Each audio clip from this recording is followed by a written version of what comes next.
L'opinion se rappellera ces images tirées des archives les quartiers Kindia.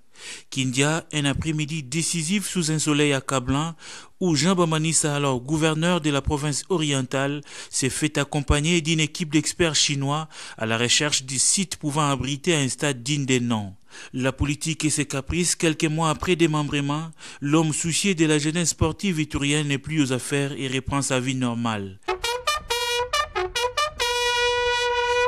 Élu gouverneur de l'Ituri plusieurs années plus tard, Jean Bamanissa revisite le stade Kindia en construction pour se rendre personnellement compte de l'évolution des travaux. Sur place, le constat est amer. Un géant complexe sportif abandonné à l'image d'un enfant sans parents. Dans un regard sportif, le gouverneur décide de s'impliquer personnellement pour changer son image. Aujourd'hui, chose faite, le monde sportif iturien peut s'en réjouir.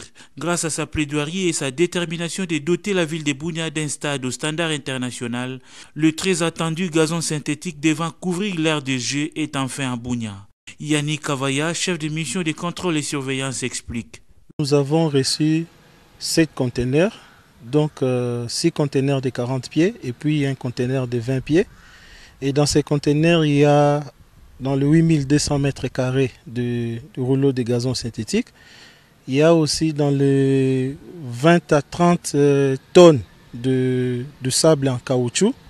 Et il y a aussi le membrane géotextile, ainsi que quelques appareils qui vont nous aider à poser cette pelouse-là. Au-delà des 10 000 places assises, le stade de Kindia offre la possibilité d'élargissement, affirme cet ingénieur civil de construction. Avec notre stade ici, on a la possibilité d'augmenter la capacité.